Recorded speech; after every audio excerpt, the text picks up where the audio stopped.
ಪ್ರಾಪ್ರದಾಳಿ ಭ್ರಮಿಸುವ ಭುಗಿಲೆಂದು ಉದ್ಘಟಿಸಿ ಬರುವ ಎನ್ನೆಂದಾರೆಂದು ಕೇಳುವ ನೀನು ದಾರು ಪದ ಮುಂದೆ ನೋಡು ಮೂರುಣ್ಣೆ ಜನ ಮಲ್ಲಪ್ಪನ ಮೊಮ್ಮಗನಾರು ಪದ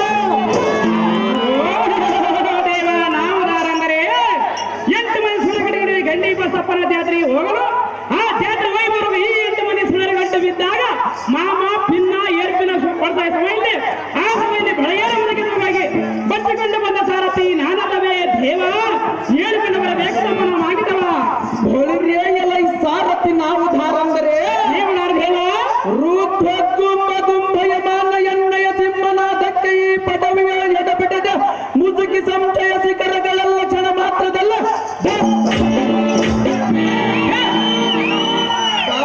ಬಾಪುರ್ಯ ಎಣ್ಣೆಯ ಉರು ತರವಾದ ಸತ್ರದ ದಪ್ಪಗೆ ತಾಳಲಾರದ ಗಿರಿಶಿಖರಗಳೆಲ್ಲ ಎಣ್ಣೆಯ ಕರ್ಮಕ್ಕಾದ ಕೋಪಕ್ಕೆ ಶರಾದಿಯು ಬಚ್ಚಿ ಬರಿದಾಯಿತು ಅಲಾ ಸಾರಥಿ ಬೋಳಿರ್ಯ ಗಗನ ತಾರೆಗಳು ನಿತ್ತರಿಸಲಾರದೆ ಸರ್ರನ ಈ ಭೂಮಂಡಲಕ್ಕೆ ಉದುರು ಬಿದ್ದು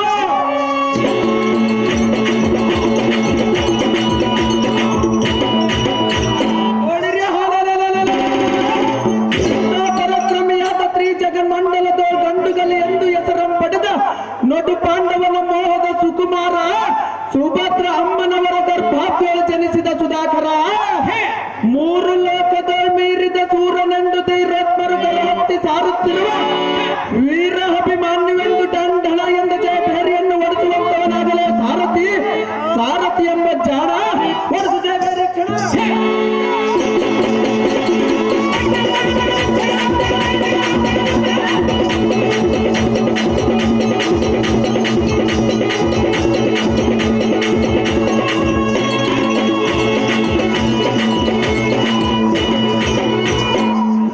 ವೀರ ಅಭಿಮಾನರು ನೀವಾದರೆ ಈ ಸಭಾಮಂಟಪಕ್ಕೆ ಬಂದ ಕಾರಣವನ್ನು ರಾಜ ರವಿಕೊಂಡಿದ್ದ ಬೋಳಿರಿಯಲ್ಲ ಈ ಸಾರಥಿ ಈ ಸುಂದರವಾದ ಸಭಾಮಧ್ಯಕ್ಕೆ ಬಂದ ಕಾರಣವೇನೆಂದು ವೆಸಗೊಳ್ಳುವೆಯಾ ಏನು ದೇವ ನಮ್ಮ ಜನಕನಾದ ಪಾಂಡುನಂದನರು ನಮ್ಮ ಜನನಿಯಾದ ಸುಭದ್ರ ದೇವಿಯನ್ನು ಮತ್ತು ಎನ್ನನ್ನು ಈ ಗೋಕುಲ ನಗರದಲ್ಲಿ ಬಿಟ್ಟು ಅರಣ್ಯವಾಸಕ್ಕೆ ಹೋಗಿರುವರು ನಮ್ಮ ಜನನಿಯ ಸಂರಕ್ಷಣೆ ಕೈಯಲ್ಲಿ ಸಿದ್ಧನಾಗಿ ಬರುವನವಾಯ್ತು ಕಂಡಿಯ ಸಾರಥಿ ತಿಳಿಯುತ್ತೇನ ಬಂದ ಸಂಗತಿ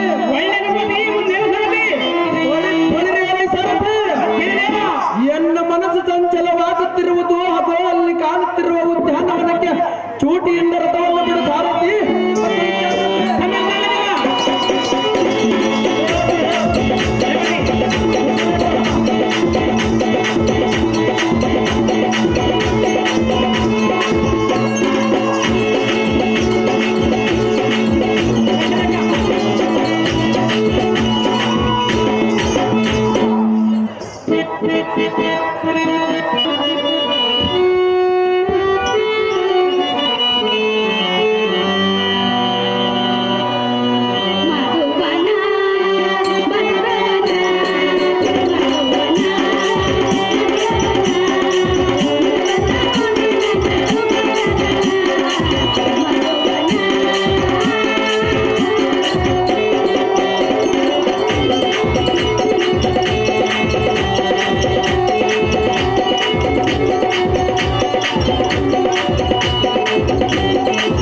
ಸೊಸೆ, ನಿನ್ನ ರೂಪಲಾವಣ್ಯವಂ ಕಂಡು ನಾನು ಬೆರಗಾಗಿ ಭ್ರಾಂತಿ ಪಟ್ಟು ಮಾರಣ ಕೇಳಿ ಕೋರಿ ಬಂದಿರುವನು ಪಾಪ ನಾರಿ ಸೊಸೆ. ಏನಂದೆ ನೀನು? ಇದ್ದ ಮಾತನ್ನ ಹೇಳುವ ಸೊಸೆ. ಮಾರನ ಕೋರಿಗೆ ಬಾ ಎಂದು ಕರೆಯುವೆಯ? ಹೌದು ಸೊಸೆ. ಅದು ಇಂತಹ ಸಮಯದಲ್ಲಿ? ಹೌದು ಸೊಸೆ. ಅದು ಎಲ್ಲರ ಮುಂದೆ? ಹೌದು ಸೊಸೆ. ನಾನೇನು ಪರ ಸ್ತ್ರೀಯರನ್ನು ಕರೆದಿಲ್ಲವಲ್ಲ ಸೊಸೆ. ಮಾವಯ್ಯ, ಸೊಸೆ, ಅದು ಇವಾಗ ಬೇಡ. ಇನ್ಯಾವಾಗ ಬೇಕು ಸೊಸೆ? ಮದುವೆ ಆಗುವವರೆಗೂ ಸಮಾಧಾನ ತೆಗೆದುಕೋ ನಲ್ಲ. ಕೇಳು ಈ ಶಶರೇಖೆಯ ಸದಾ. ಹಾಗೆ ಎನ್ನ ತರುಣಿ ಮನೆ, ಲೋಕದಲ್ಲಿ ಇಲ್ಲದ ಕಾರ್ಯಕ್ಕೂ ನಾನು ಕರೆಯಲಿಲ್ಲ. ಇದಕ್ಕೆ ಮಹಾಮಾನ್ಯರೆಲ್ಲ ಕುಲಭ್ರಷ್ಟರಾಗಿ ಹೋಗಿರುವರು. ಇನ್ನು ನನ್ನ ನಿನ್ನ ಪಾಡೇನು? ಈ ನಾಚಿಕೆಯನ್ನು ಬಿಟ್ಟು ನಾನು ಕರದಲ್ಲಿಗೆ ಬಾರ ನಾರಿ ಮೊದಲ ಕಟಾರಿ. ಕರದಲ್ಲಿಗೆ ಬಾ ಎಂದು ಹೇಳಿದೆಯಾ? ಹೌದು ಸೊಸೆ. ನೀನು ಕರದಲ್ಲಿಗೆ ನಾನು ಬಂದರೆ ನೋಡಿದ ಜನ ನನ್ನನ್ನೇನಂದ? ಹೆಚ್ಚು ಸೊಸೆ. ಮೆಚ್ಚುವರೆ. ಹೌದು ಸೊಸೆ. ಮದುವೆಗೆ ಮುಂಚೆ ಹೀಗೆಲ್ಲ ಮಾಡಬಾರದು. ನಾನೇನು ಪರ ಸ್ತ್ರೀಯರನ್ನು ಕರೆದಿಲ್ಲವ ಸೊಸೆ. ಸೋದರ ಮಾವನ ಮಗಳನ್ನು ಕರೆದರುವ. ಅದು ಮದುವೆ ಆದ ಮೇಲೆ. ಏನು ಸೊಸೆ? ಮದುವೆ ಆದ ಮೇಲೆ ಮುಂದೆ ಆಗುವನಲ್ಲ ಸೊಸೆ. ಹಾಗಾದ ಹೇಳುವೆನು ಕೇಳು. ಅದು ಹೇಳು ಸವಿಸ್ತಾರವಾಗಿ ಹೇಳು. ಮಾವ ಬಂದು ಕೇಳ್ತೀನಿ.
ಮಾವನಾದ ಅಭಿಮಾನ್ಯು ಸೋದರ ಮಾವನ ಮಗಳಾದ ಕನಕಾಂಗಿ.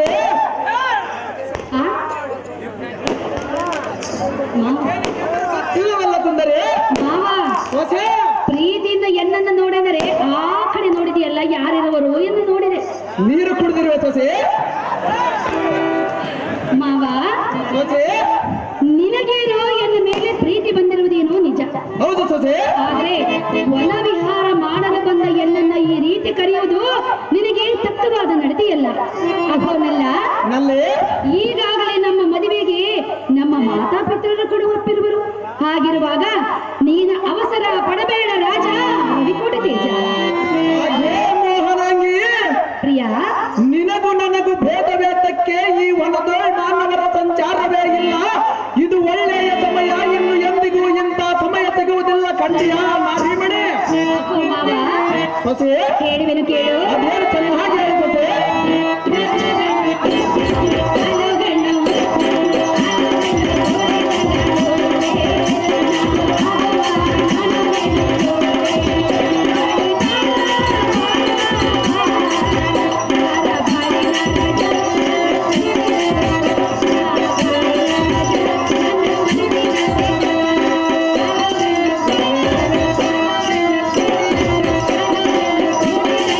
Thank you.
ಸೊಸೆ ನನ್ನ ನಿನ್ನ ಸಂಬಂಧ ಜನ್ಮ ಜನ್ಮದ ಅನುಬಂಧ.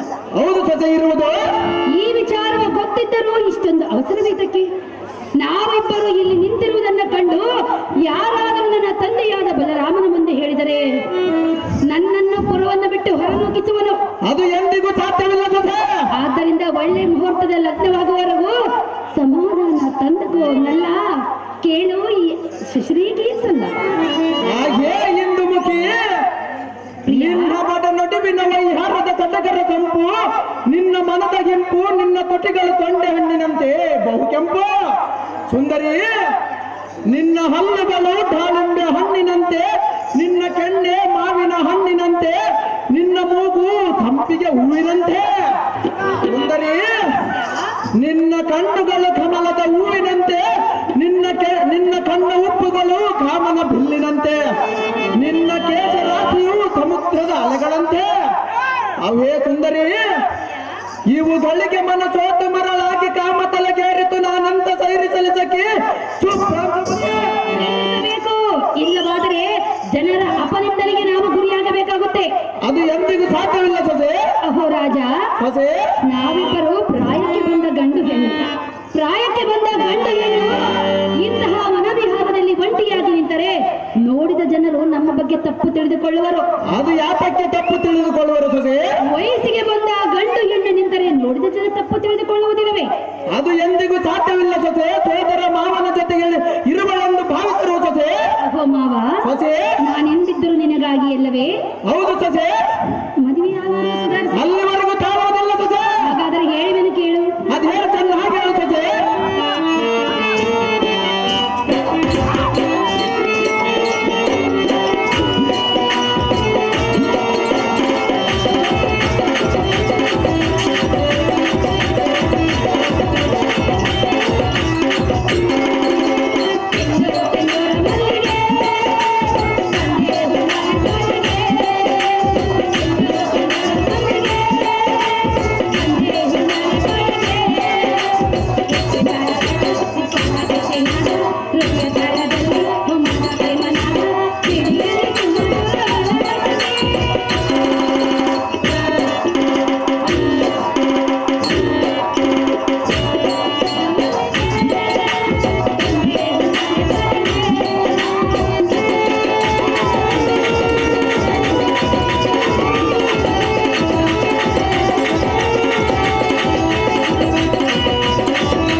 ಸುಸ್ತಾಯಿತೆ.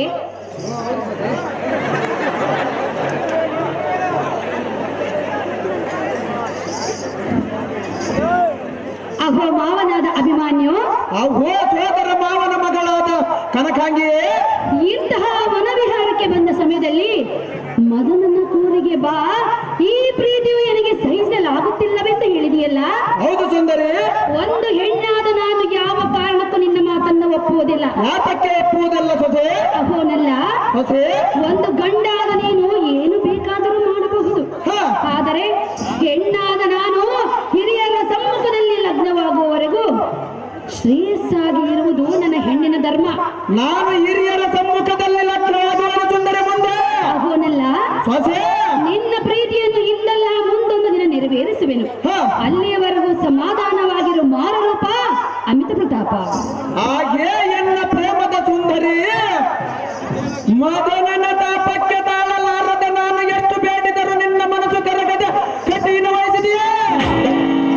ಏನೋ ಸೋದರ ಮಾವನ ಮಗಳೆಂದು ನಾನು ಎಷ್ಟು ಪರಿಯಿಂದ ಕೇಳಿದರೂ ಸ್ವಲ್ಪವಾದರೂ ನಿನ್ನಲ್ಲಿ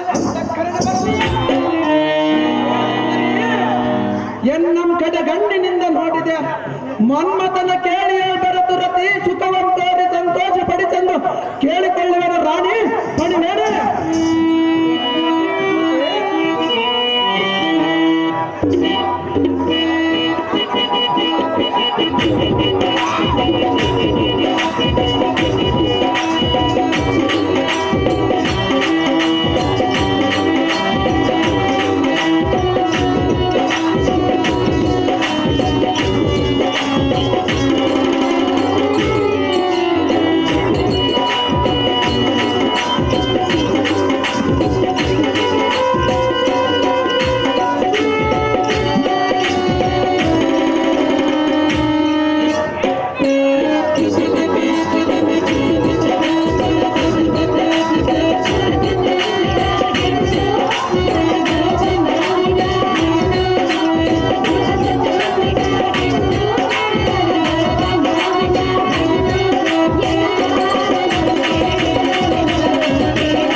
ಇವಾಗಲೇ ಹೀಗೆಂದರೆ ಮುಂದಿನ್ನೇಗೆ?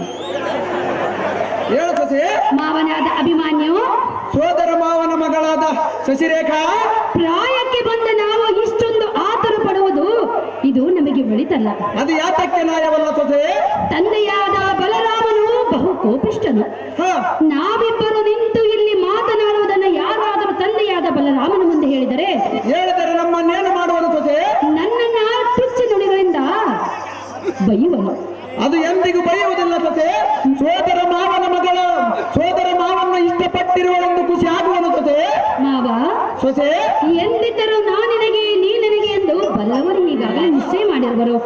ನಿಶ್ಚಯ ಸಮಕ್ಕೆ ಲಗ್ನವಾಗುವವರೆಗೂ ಸಮಾಧಾನ ಪಡಿಸಿಕೊ ಎಂದು ಹೇಳುವೆನು ನನ್ನ ಬುದ್ಧಿ ಸಂಪನ್ನ. ಹಾಗೇ ಸುಂದರಿ, ಸತ್ಯಕ್ಕೆ ಎನ್ನ ಮನಸ್ಸು ಸಂತೋಷಪಡಿಸಿ ಹೋಗಬೇಕೆಂಬ ಉದ್ದೇಶ ನಿನ್ನಲ್ಲೆಲ್ಲವೆಂಬಂತ ಕಾಣುತ್ತದೆ. ಇದು ಸರಿಯೇ? ಮೊದಲು ಸಖಿ ಪ್ರಭುತ್ವಳಾಗಿ ಮನ್ಮಥನ ಯುದ್ಧದ ಗೆದ್ದು ಹೋಗುವುದೇ ಒಳೆಯಿತು. ಎಲ ಯುವತಿ, ನಿತ್ತರಿಸಲಾರದೆ ಚಿತ್ತ ಜನ ಗೊತ್ತಿಲ್ಲದೆ ಕಾಮಚರಗಳು ಎನ್ನ ಮೇಲೆ ತತ್ತರವಾಗುತ್ತಿರುವ ಮತ್ತಿದಕ್ಕೆ ಯತ್ನವಿಲ್ಲ, ನೀನೇ ಯತ್ನ ಕಳೆಯಬೇಕು. ಹಾಗೇ ಸುಂದರಿ, ಎನ್ನಂಗಾಚೆ ಪಡಿಸದೆ ಬೇಸರವನ್ನು ಕಳಿ ಎಂದು ಬೇಡಿಕೊಳ್ಳುವೆನು ರಾಣಿ. ಪಡಿಬೇಡ.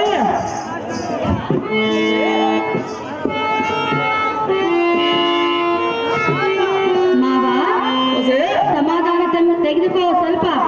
ಅದು ಎಷ್ಟು ಮಾತಾಡ್ತು ಸಮಾಧಾನ ಆಗುವುದಿಲ್ಲ ಸೊಸೆ. ನಿನ್ನ ಮೇಲೆ ಪ್ರೇಮ ಬಂದಿರುವುದು. ಹೌದು ಸುಂದರಿ. ಪ್ರೀತಿ ಬಂದಿರುವುದು. ಹೌದು ಸೊಸೆ. ಅಲ್ಲ ಕನಕಾಂಗಿ, ಅದೇ ಸವಿಸ್ತಾರವಾಗಿ ಹೇಳು. ಮಾವ ಸೊಸೆ ಹೇಳುವೆನು ಕೇಳು. ಅದೇನು ಚೆನ್ನಾಗಿ ಹೇಳು.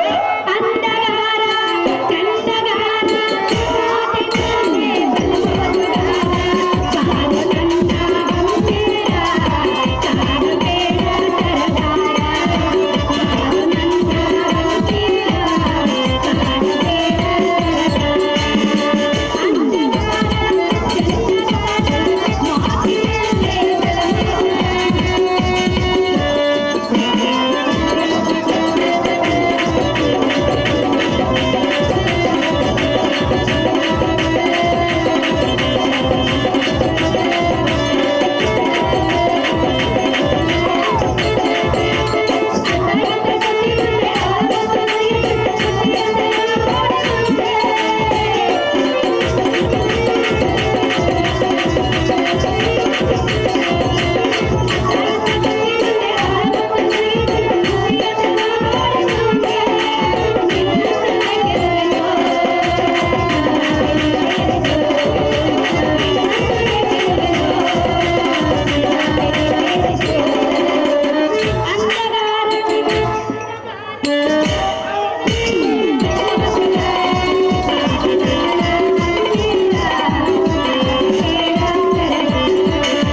ಅಹೋ ಮಾವನಾದ ಅಭಿಮಾನ್ಯು, ಓ ಸೋದರ ಮಾವನ ಮಗಳಾದ ಕನಕಾಂಗಿ, ದರೆಯೊಳು ಮೆರೆಯುವವರ ಅಮರೇಶನ ಕೃಪೆಯೂ ಸದಾ ನಮ್ಮ ಮೇಲೆ ಇರುವುದು. ಹ ತಂದೆ ತಾಯಿ ಬಲರಾಮರು ಕೂಡ ನಮ್ಮ ಮದುವೆಗೆ ಒಪ್ಪಿರುವರು.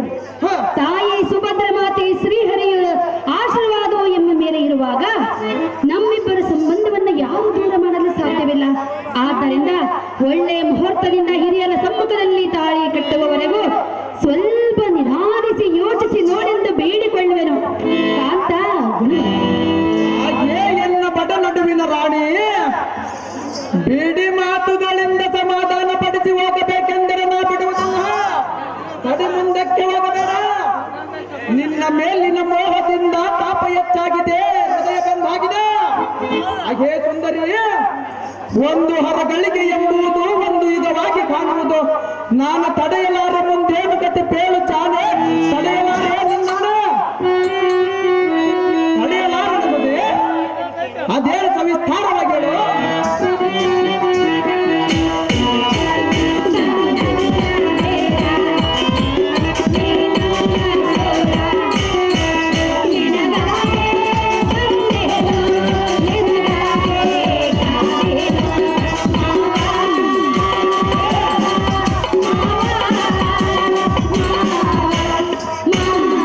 ಸೊಸೆ, ಸೊಸೆ.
ಸೊಸೆ ಈಗಾಗಲೇ ಸೋದರಾಣಿ ಅಳಿಯನ ಮೇಲೆ ಇದಿರುವುದು ಕಾಂತಿ.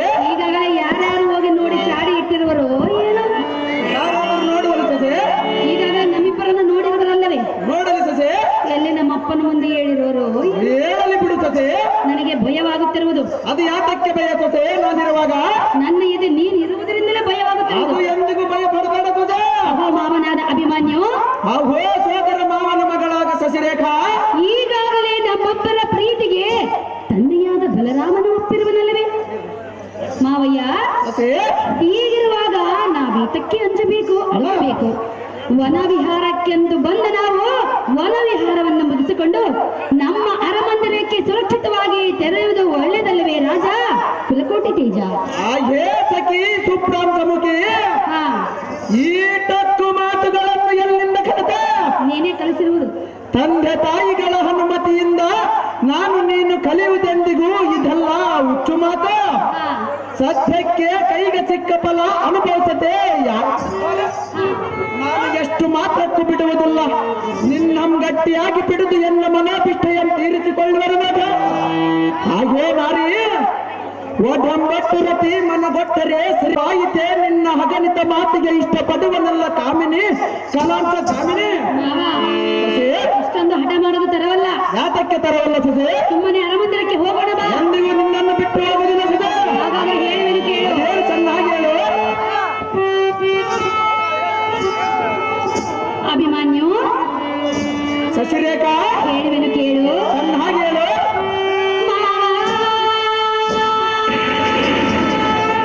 ನೀನಿಲ್ಲದೆ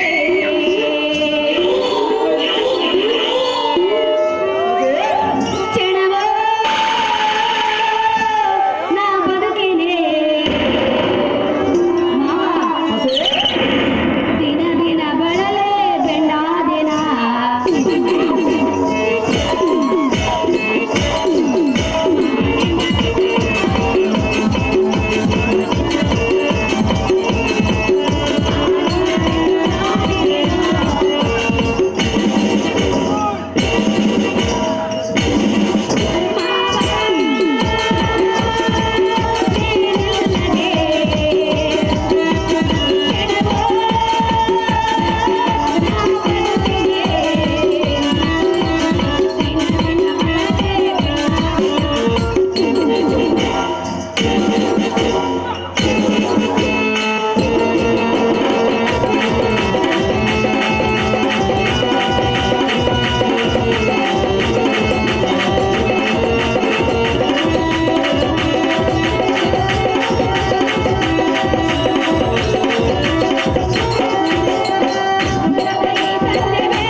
ಎಳೆತಕ್ಕೆ ಇಷ್ಟೊಂದು ಹಠ ಮಾಡುತ್ತಿರುವೆ.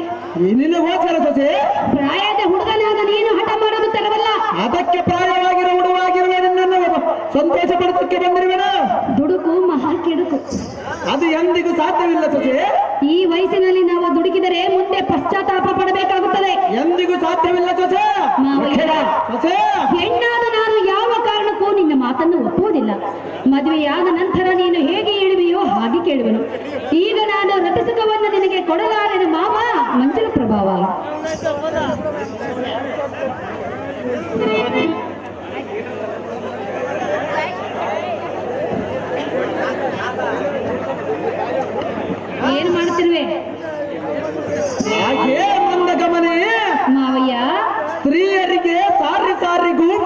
ಬುದ್ಧಿ ಇರುವುದು. ಅದು ಹೇಗೆಂದರೆ ಅದು ಹೇಗೆ? ಸ್ತ್ರೀಯ ಬುದ್ಧಿ ಪ್ರಳಯಾಂತಕ ಎಂಬ ಗಾದೆ ಇದೆ. ಹಾ ಅಂದ ಹಾಗೆ ಈ ಲೋಕದಲ್ಲಿ ಸ್ತ್ರೀಯರ ಚಿತ್ತವನ್ನು ಕಂಡವರಾರು ನಿನ್ನ ಜನಕರ ಅನುಮತಿಯಿಂದ ನೀನು ನಾನು ಕಲಿಯುವುದೆಂದಿಗೂ ಇದೆಲ್ಲ ಹುಚ್ಚು ಮಾತು. ನೀನು ಹೇಳಿದ ಮಾತುಗಳನ್ನು ನಾನು ಹೇಗೆ ನಂಬಲೆ? ಹಾಗೆ ಸುಂದರಿ, ಸುಂದರ, ಈಗ ಇದ್ದಿದ್ದೇ ನಿಜವಾದರೆ ಶ್ರೀ ಗುರು ಗಾದಿಲಿಂಗೇಶ್ವರ ಹಾಗೂ ರೇವಣ ಸಿದ್ದೇಶ್ವರನ ಪಾದದಾನಾಗ ಪ್ರಮಾಣ ಮಾಡಿ ಕೊಟ್ಟರೆ ನಿನ್ನ ಬಿಡುಗಡೆ ನೋಡು ಕಂಡಿಯಾ ವನಿತಾಮಣಿ? ಅಹೋ ಪ್ರಿಯ, ಸೊಸೆ, ಹಾಗಾದರೆ ಬರೀ ಬಾಯಿ ಮಾತಿಂದ ಹೇಳಿದರೆ ನನ್ನ ಮಾತನ್ನು ನೀನು ನಂಬುವುದಿಲ್ಲವೇ? ನಂಬುವುದಿಲ್ಲ ಸೊಸೆ. ಹಾಗಾದರೆ ಹೇಳುವೆನು ಕೇಳು. ಅದೇನು ಚೆನ್ನಾಗಿ ಹೇಳು.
ನಿನಗೆ ಪ್ರಮಾಣ ಮಾಡಿ ತಿಳಿಸುವೆನು. ಆ ಗಾದಿಲಿಂಗೇಶ್ವರನ ಸಾಕ್ಷಿಯಾಗಿಯೂ ರೇವಣ ಸಿದ್ದೇಶ್ವರ ಸಾಕ್ಷಿಯಾಗಿಯೂ ನಾನೆಂದಿದ್ದರೂ ನಿನ್ನವಳೆ, ಬದುಕಿದ್ದರೂ ನಿನ್ನ ಜೊತೆನೆ, ಸತ್ತರೂ ನಿನ್ನ ಜೊತೆನೆ. ನಿನ್ನನ್ನು ಬಿಟ್ಟು ಮತ್ತಾರನ್ನು ಕಣ್ಣೆತ್ತಿ ನೋಡಲಾರೆನು ಮಾವ, ಕೊಡುವೆನು ನಾನು ನಿನಗೆ ಪ್ರಮಾಣವ. ಹಾಗೆ ಪಾಸುರ ಮುಖಿಯಾದ ಶಶಿರೇಖಾ ಬಂದು ಎನ್ನ ತಡೆಯ ಮೇಲೆ ಕುಳಿತುಕೋ.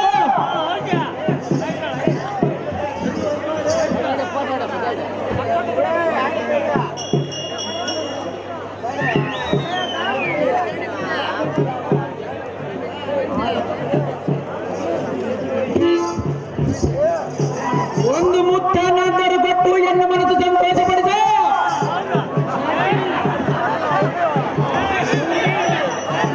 ಹಾಗೆ ಸುಂದರಿ, ಯಾತಕ್ಕೆ ಕೊಡುವುದಿಲ್ಲ ಸೊಸೆ? ಸೊಸೆ, ಕೊಟ್ಟ ಮಾತು ತಪ್ಪಬೇಡ, ನೆನಪಿರಲಿ ನಾರಿ ವಯ್ಯಾರಿ ಬಂಗಾರಿ ಮದರ ಕಟಾರಿ.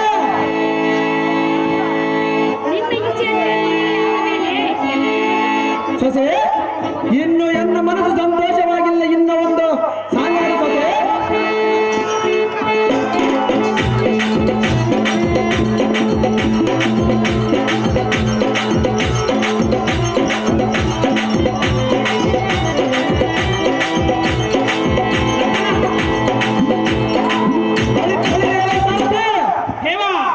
ಜನನಿಯಾದ ಸುಭದ್ರ ದೇವಿಯ ಬಳಿಗೆ ಚೂಟಿ